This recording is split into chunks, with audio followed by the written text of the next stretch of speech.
Bismillahirrahmanirrahim. La marche blanche des femmes. Mbolo moy doole. Together we can win. Ci anglais. Ma teunk dina delu ci manifeste pour la paix pour tous et l'éradication des violences faites aux femmes, filles et enfants. Au Sénégal, ces dernières années, les violences faites aux femmes et aux enfants ont pris des dimensions inquiétantes. Elles se retrouvent sous toutes les formes. Violence domestique,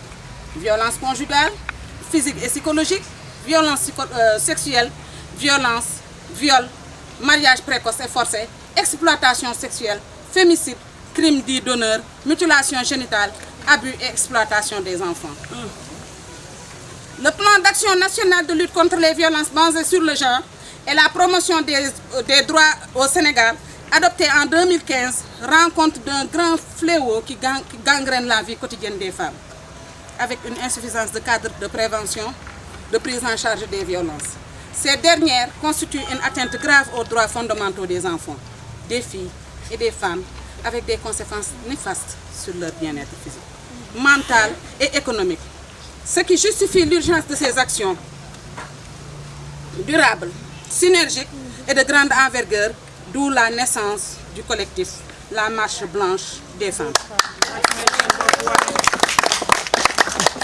La Marche Blanche des Femmes est constituée d'entités diverses qui se sont spontanément réunies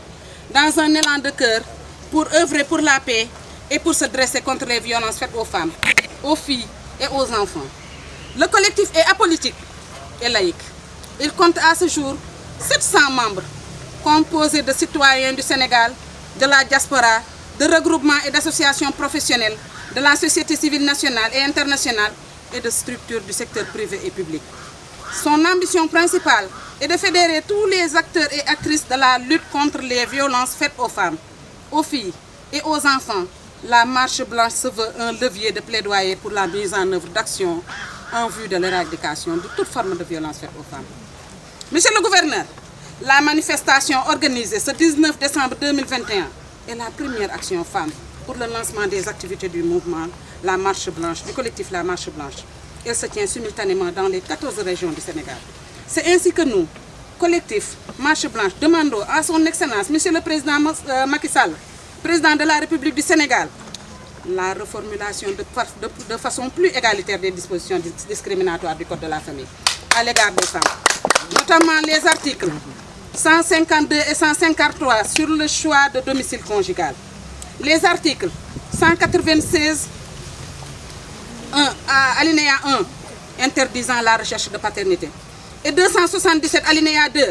donnant un second rôle à la femme dans l'exercice de la puissance paternelle, ainsi que la révision de l'article 166 pour mettre plus d'emphase dans la violence comme cause de divorce.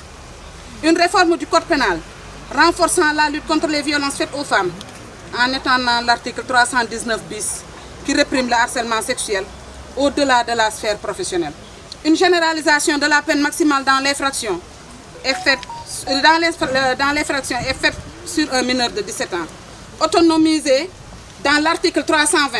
le viol conjugal contre la conjointe au même titre que le parricide. Le programme national multisectoriel en vue de l'adoption de bonnes pratiques de prévention et de prise en charge des femmes, des filles, des enfants victimes de violences, le renforcement du cadre de mise en œuvre des mutuelles pour la protection de la femme, la mise en place des structures spécialisées de prise en charge pour accueillir les victimes, un cadre pour faciliter l'accès à la justice des victimes en assurant leur anonymat et leur accès à l'aide judiciaire, la mise en place d'un numéro vert national pour signaler les urgences en cas de violence. De la région de Thiès, maa ngi tudd Sidi Guissé Diong di leen dalal fii ci gouvernance bi di leen nuyu ci turu monsieur le gouverneur de la région de Thiès nga xam ne tey ba démb si ngoon moom moo leen waroon a recevoir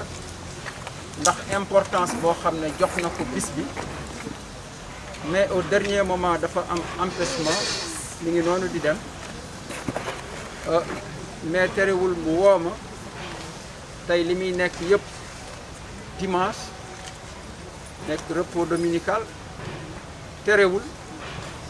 dafa ne ma bis bi il faut nga fekke ko il faut nga recevoir jigéenu collectif bi ndax solo boo xam ne nii jox na ko bis bi donc ñun lu ñu def lu dul rafetlu seen taxawaay rafetlu seen engagement bi nga xam ne engagement bu rafet la bu jëm ci xeex lépp loo xam ne nii moom la ñuy wax violence faite aux femmes et aux enfants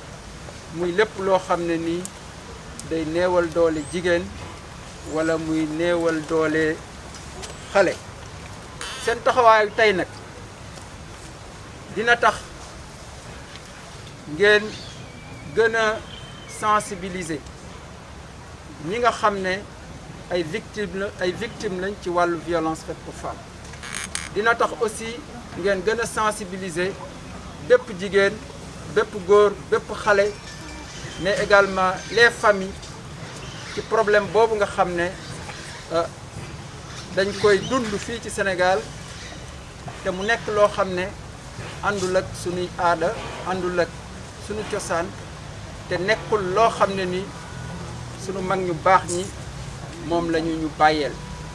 mais seen taxawaay tey dina mën a tax xeex boobu ñuy xeex nga xam ne ñun ñëpp ci war a ànd joxante ci loxo ñu am ci ndam bi ñu bëgg leneen li mooy mémorandum bi ngeen tënk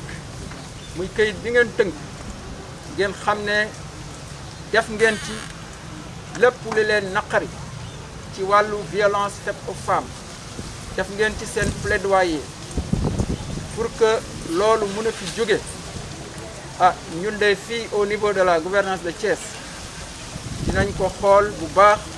dinañ ko càmbar ba nga xam ne lépp luñ ci mën a def fii au niveau de Thiès dinañ ko def mais également dinañ ko jottali ci nu mu gën a gaawee comme ni ngeen ko bëggee son excellence monsieur le président de la république mais également ñëpp ñi nga xam ne nii di ay autorités supérieures question bii ngeen soulevé tey nekk na question boo xam ne nii soxal na leen maa ngi leen di sant di leen gërëm jërëjëf